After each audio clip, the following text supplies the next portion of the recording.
Good morning, friends. This is Dr. Ghanashyam Chauhan.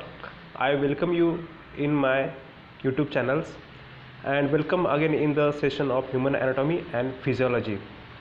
So, in this session, we will discuss about the hemoglobin. So, this is the another presentation on blood, and in this presentation, we will start with the hemoglobin.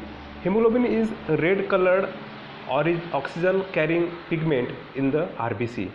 It consists of protein globin united with the pigment heme.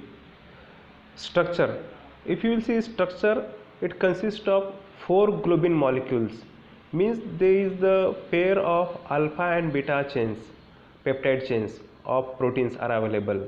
So the name of protein is globin. So each alpha chain consists of 141 amino acids and each beta chain consists of 146 amino acids. So there are 2 chains of alpha and 2 chains of beta, means 2 globin peptide chains are available here. So here you can see beta 1, beta 2, this is alpha 1, alpha 2. So there are 2 pairs of globin peptide chains of protein are available into one hemoglobin molecule. 4 heme molecules. So oxygen, transport of oxygen, so it do the function of transport of oxygen, these 4 heme molecules, because they are oxidized and deoxidized. So iron is required for oxygen transports, because this iron molecule is going to be oxidized. Each chain is associated with the one heme group.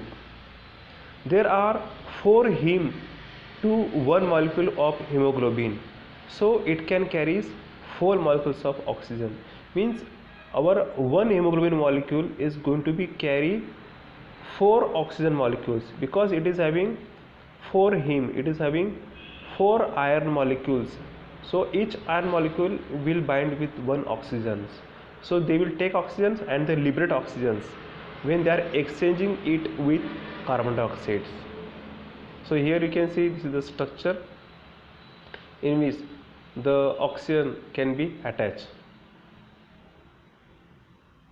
So here we can see this is the alpha chain of globin, this is the beta chain, alpha 1, alpha 2, beta 1 and beta 2. So there are 4 globin chains are available into the hemoglobin molecules. Again, if you will see, there are the 4 heme molecules which has been attached, and in this structure at the center point you will find the iron molecule. To this iron molecule, the various attachments are there of various organic molecules, they can be attached, and where there are the 4 different sites are there where the oxygen can be attached and they can be liberated and attached constantly. Normal values at birth 23 gram per dl, since RBC count is more. So at birth, if you see, the RBC count is more as compared with the normal.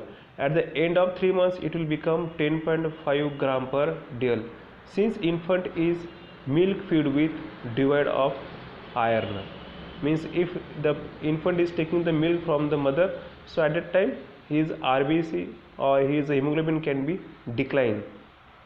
After 3 months hemoglobin increases gradually, because the respiration system, if it has been started by its own, so by our respiratory system and cardiac system, they are able to get the oxygen, and due to which the hemoglobin and the iron percentage can be increased, and the end of the 1 year, so it will become 12.5 gram per dl.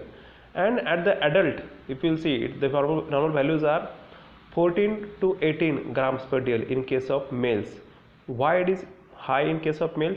Because the males are having the hormone testosterone. The testosterone is having capability to increase the hemopoiesis, and due to which in males the percentage of hemoglobin is more as compared with the females. In females it is 12 to 15.5 grams per dl. Why it is less?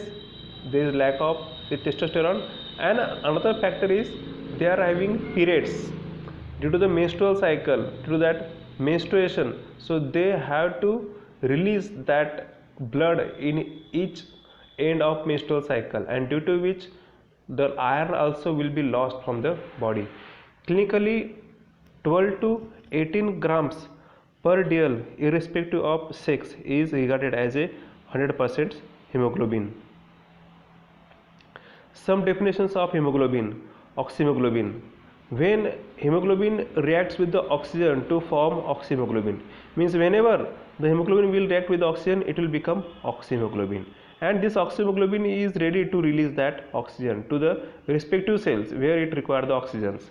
Affinity of hemoglobin for oxygen is influenced by the pH, means if pH increases or decreases, it affects on the release of your oxygen, and also temperature and concentrations of 2,3 diphosphoglycerate 2,3 DPG in the RBC, a product of metabolism of glucose. So these are the key elements which influences the release of oxygen to the HB or its affinity to the HB, means their attachment to the HB and their release of from the hemoglobin. It can be influenced by this pH, temperature and concentration of 2,3 diphosphoglycerate. Now carbaminohemoglobin. So carbon dioxide reacts with the hemoglobin to form the carbaminohemoglobin. So this carbaminohemoglobin is nothing but the hemoglobin with carbon dioxides, and it is also called as deoxyhemoglobin, means it's having the carbon dioxide hemoglobin, it don't have any oxygens. Reduced hemoglobin. Hemoglobin from which oxygen has been removed, means it is a hemoglobin when it don't have any oxygen, and at that point that hemoglobin is ready to take the CO2, carbon dioxide, and after it will become the carbaminohemoglobin. Carboxyhemoglobin. Carbon monoxide reacts with the hemoglobin to form carboxyhemoglobin.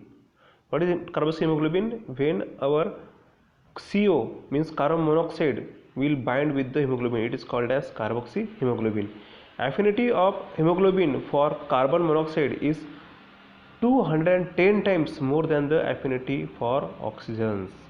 That's why the carbon monoxide will bind very fastly, very efficiently as compared with the oxygen, because oxygen having less affinity than carbon monoxide, which consequently displaces oxygen on hemoglobin, thus reducing the oxygen carrying capacity of the blood.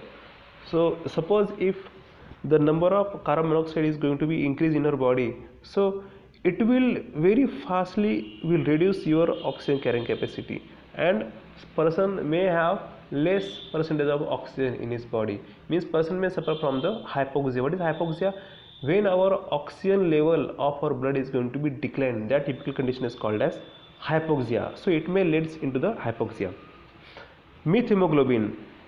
When reduced or oxygenated hemoglobin is exposed to various drugs or oxidizing agents, the compound is called as methemoglobin. So when reduced or oxygenated hemoglobin is exposed to the various drugs or oxidizing agents, so that typically it is called as methemoglobin. There are various disadvantages. It cannot unite reversibly with the gaseous oxygen, means reversible reaction is not possible.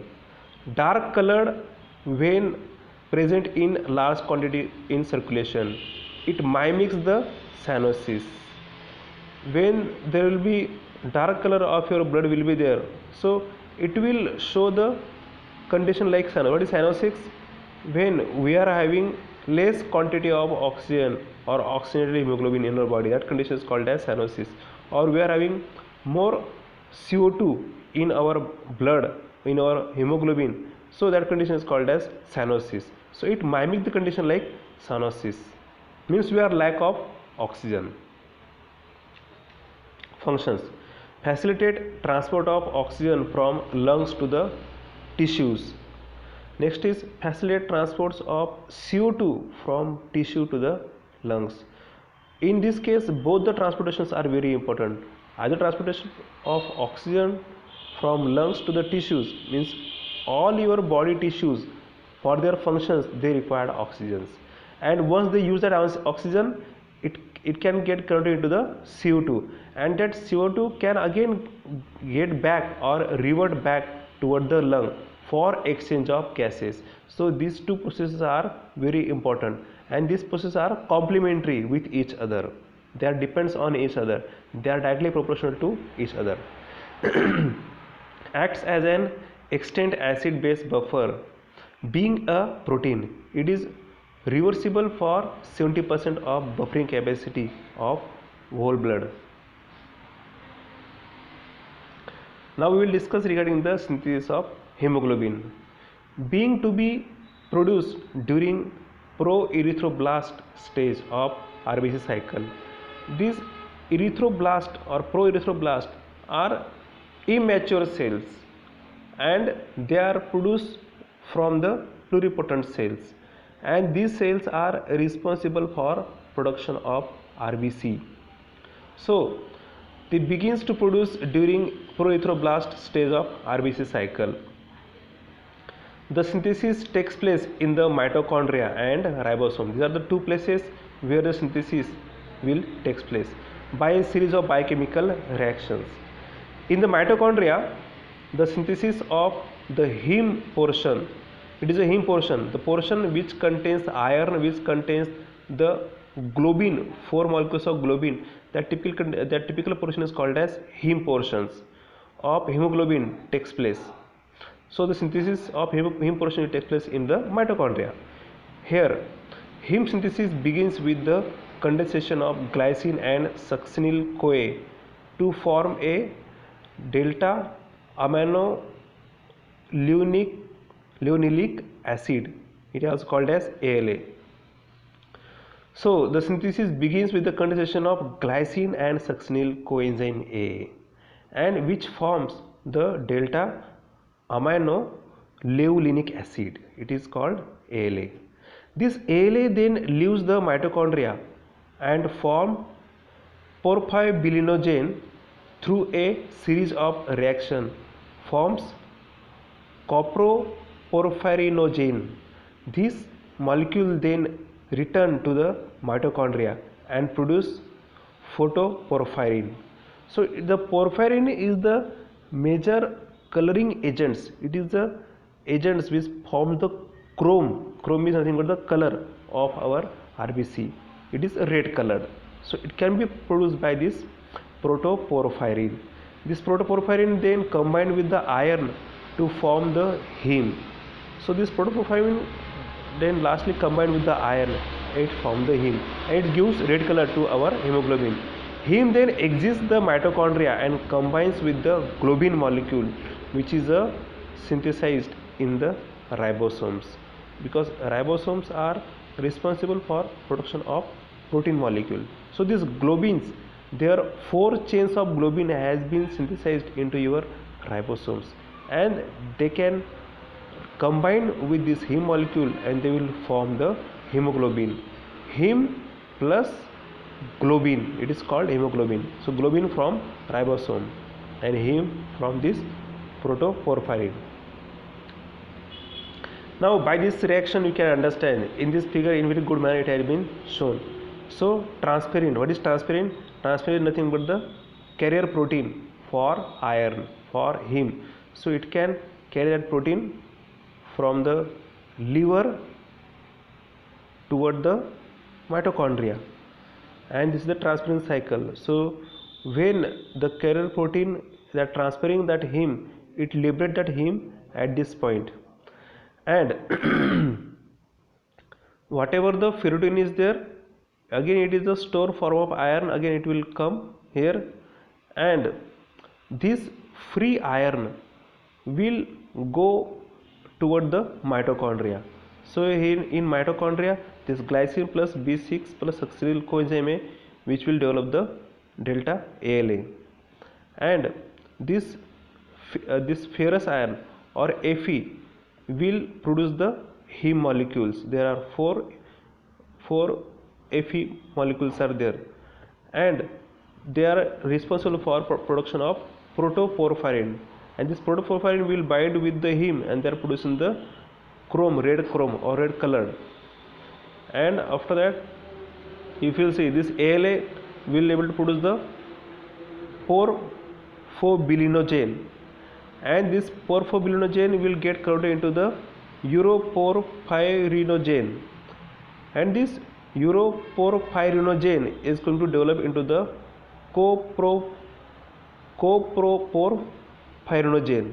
So this coproporphyrinogen again get converted into the protoporphyrin, and this protoporphyrin will bind with the heme, will give red color. And lastly, this will, now it is ready to join with the next molecule. Now we will see the journey of these amino acids. Now from the ribosomes, in ribosomes the protein molecule will develop. So with the help of these amino acids in ribosome, they are producing these alpha and beta chains, alpha and beta peptide chains, alpha 1, alpha 2, beta 2, beta 2. So these, they are producing the 4 chains of globin molecules. Globin is nothing but the protein molecules which are synthesized into your ribosomes. And after that, after formation of this globin molecule, which binds with the heme, which has been produced into our mitochondria, and this heme plus globin, they will produce the hemoglobin. So in this fashion, the hemoglobin molecule can be synthesized, can be produced in our body. Now fate of hemoglobin in the body. Now how it will develop, that you can understand again once again. So here hemoglobin, this hemoglobin molecule, so it is produced from globin and heme. So when the hemoglobin will split apart, it will develop into 2 parts. One is globin and another is heme. So in the tissue macrophage system, so it will develop into 2 parts. Globin is nothing but the protein parts. It enters into the amino acid pools. And if you see this globin, which remaining parts of this, the globin will go into the respective muscles, respective place where it can be used in the form of amino acids, and it can be developed into the muscles, or it will develop into the various enzymes or hormones. And whatever the split part is there, heme. So this heme along with this ferrous, it can be stored into the liver in the form of ferritin. It is another form of ferrous or iron, it is called ferritin, and which combines with the apoferritin tissue protein, and due to which it will get converted to the ferritin, and the remaining part is reused for the synthesis of hemoglobin. Means whatever part they are required, how much percentage of heme required for RBC production, it will be go for synthesis of the hemoglobin, and the remaining part can be get stored into our liver. Constantly this process are going on, and whenever we are not taking iron, we are not taking intake of iron, in that case this stored form can be released and can be reused for the production of hemoglobin. And whatever the remaining part is there from your RBC, so it can be oxidized by heme oxygenase, and it can be get converted to the biliverdin, and the biliverdin can be reduced by the biliverdin reductase, and this enzyme is responsible for conversion of biliverdin. This biliverdin is yellow colored pigment. This biliverdin get converted into the bilirubin by the enzyme biliverdin reductase, and this is the yellow to pale green colored pigments, so it is called bilirubin. So from here, it is the yellow colored pigment has been developed, it is called bilirubin. So that's why if you are having high concentration of bilirubin into your blood, so your skin will become pale yellow. It is a symptoms of hepatitis or jaundice. So jaundice can be easily determined by concentration of bilirubin present in our body. Now there are varieties of hemoglobin that we will see one by one. And that first is adult hemoglobin. It is also called as HbA. There are two types, hemoglobin A and hemoglobin A2. Hemoglobin A contains alpha 2 beta 2, hemoglobin A2 contains alpha 2 delta 2. Here the beta chains are replaced by the gamma chains. Beta chains are replaced by the delta chains. The delta chains also contains 146 amino acids, but 10 individual amino acids differ from both in the beta chains. It produces no abnormality and is regarded as a normal hemoglobin. The HbA appears in the fetus after 5 months of intrauterine life, when bone marrow begins to functions. Now here we will discuss regarding the fetal hemoglobin. Now fetal hemoglobin means the hemoglobin of our infancy. In the fetus condition, what type of hemoglobin has been developed, that we will discuss here. So that fetal hemoglobin, it contains the 2 alpha and 2 gamma types of hemoglobin. So the structure is same as HbA except that beta chains are replaced by the gamma chains. The gamma chains are also contains 146 amino acids but have 37 amino acids that differ from those in the beta chains. It is much more resistant to the action of alkaline than HbA. The HbF has greater affinity for oxygen. If you see, it is having more affinity for oxygen because of poor binding to 2,3-DPG to the gamma polypeptide chain. So it can take much larger volume of oxygen than HbA in low oxygen pressures, because it is having high affinity for oxygen, due to which it can take large volume of oxygen than HbA at low oxygen pressure also. Lifespan is less than 80 days compared to that of the HbA, it is 120 days. Now hemoglobin S, it is also called as HbS. When HbS is reduced, it becomes much less soluble than the HbA. So the hemoglobin participates into crystals within RBC. So the hemoglobin can participate in the crystals within RBC, and it's causing the following: damages cell membrane, producing increased fragility of RBC. If the RBC cells is going to be damaged, so it can increase the fragility of RBC, means RBC can be spoiled, it can decode its shape, so there can be change into the shape of RBC, and crystal elongated and RBC RBCs become sickle shaped, which decrease the blood flow to the tissue due to sickling. So when the crystals elongated and RBC become sickle shaped, which decrease the blood flow to the tissues due to the sickling, and this is the called sickle shaped, means it is elongated, shaped like kidneys. It will develop into the kidney shape. Why it develop? Because when we are taking this RBC, and when the RBC is going to be developed into the abnormal RBC, when this RBC is generated abnormally, and due to which what will happen, when we are taking the oxygen from this RBC, so it loses its structure, it loses its shape, and it becomes the sickle shape. Once it develop into the sickle shape, it will become abnormal, completely abnormal, and due to which we won't find it, or we won't recognize it as a RBC. It will recognize it as a pathogens, or it will recognize as a other than RBC, and due to which it won't do function of RBC, due to which it will decrease the blood flow to the tissue due to the sickling, and this causes the RBC to become more fragile, producing severe anemia called sickle cell anemia. Finally, patient dies within few days due to the severe anemia and secondary anemia.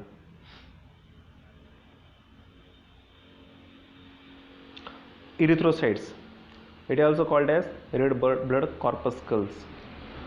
The RBC is a circular, bioconcave and non-nucleate disc. The discs are having diameter of 7 to 8 micrometers, and if you will see, the mature red blood cells have simple structure. Their plasma membrane is both strong and flexible.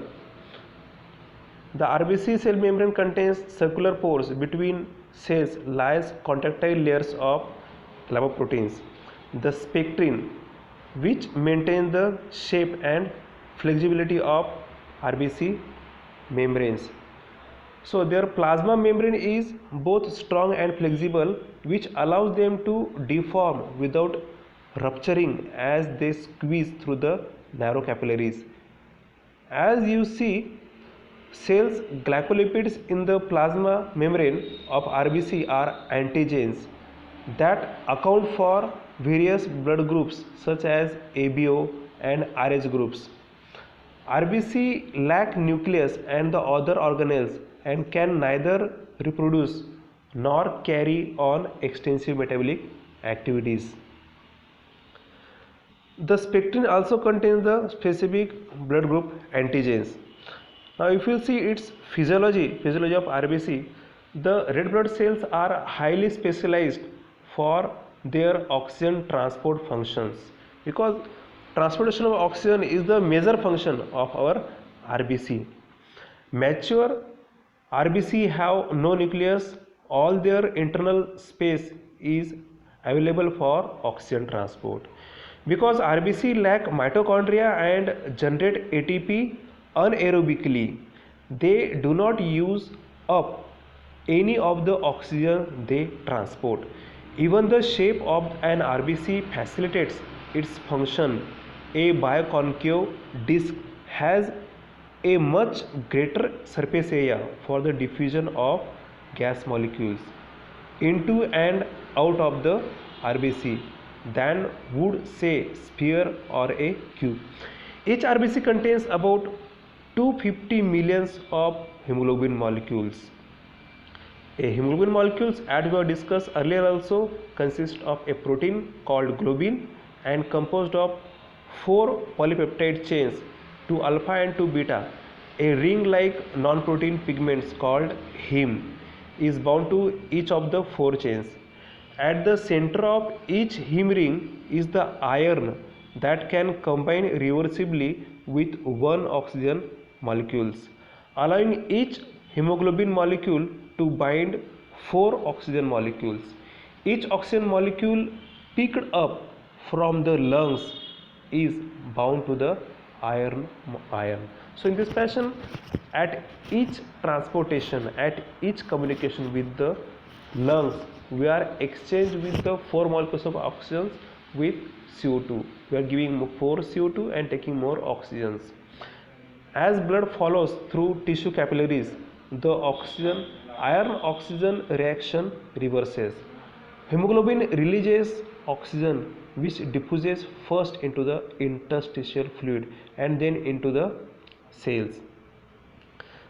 The composition, if you will see, it is having 62.5% of water and 35% of hemoglobin and 2.5% of sugars, lipids and proteins and enzymes. Hemoglobin also transports about 23% of total carbon dioxide, a waste product of metabolism. The remaining carbon dioxide is dissolved into the plasma or carried as a carbonate ions. That's why there is a role of this carbonate ions, there is a role of this pH for the speed of attachment of oxygen to the hemoglobin molecule. Blood flows through the tissue capillaries, pick up the carbon dioxides, some of which combines with the amino acids in the globin part of hemoglobin. As blood flows through the lungs, the carbon dioxide is released from hemoglobin and then exhaled. In this fashion, it can be exhaled and inhaled. So whatever the CO2 is there, it can be thrown outside and it is exhaled, and whatever the oxygen is there, it can be taken inside your lungs and it can be inhaled.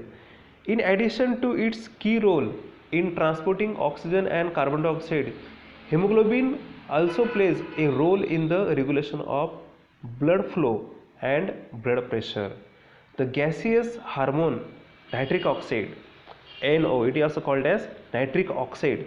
So that nitric oxide is having great role into the process of our blood vessels. They produced by the endothelial cells that line blood vessels. They bind to the hemoglobin under some circumstances. The hemoglobin releases nitric oxide, NO. The released nitric oxide causes the vasodilation.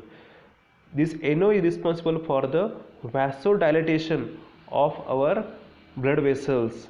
These blood vessels are smooth muscles, and these NO causes the dilatation of our blood vessels and increase in the blood vessel diameter, and which gives the space to incorporate, to get that blood inside the blood vessels. It gives the sufficient space to get enter that blood inside the blood vessels, and that occurs when the smooth muscles in the vessel wall relaxes.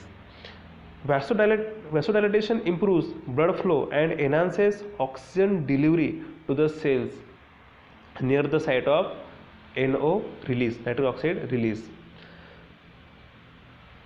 Red blood cells also contain the enzyme carbonic anhydrase, it is also called as CA, which catalyzes the conversion of carbon dioxide and water to carbonic acid, which in turn dissociate into H plus and HCO3 minus bicarbonates. The entire reaction is reversible and is summarized as follows: CO2 means carbon dioxide plus H2O means water, arrow under the influence of carbonic anhydrase Ca, it will produce the H2CO3, it is nothing but the carbonic acid. Again reversible arrow, that carbonic acid will develop into the H plus means hydrogen ion plus HCO3 minus, which is bicarbonate ions. So in this fashion there is production of H plus means hydrogen ion and the bicarbonate ions. In this reaction is significant for two reasons. One is it allows about the 70% of carbon dioxide to be transported to the blood plasma from tissue cells to the lungs in the form of HCO3. And second point is it also serves as an important buffer in the extracellular fluid. So in this fashion we have discussed the points of RBC in this today's presentation. The remaining part we will see in the next lecture. If you have any queries regarding this lecture, you can ask me in the comment box. See you then. Bye.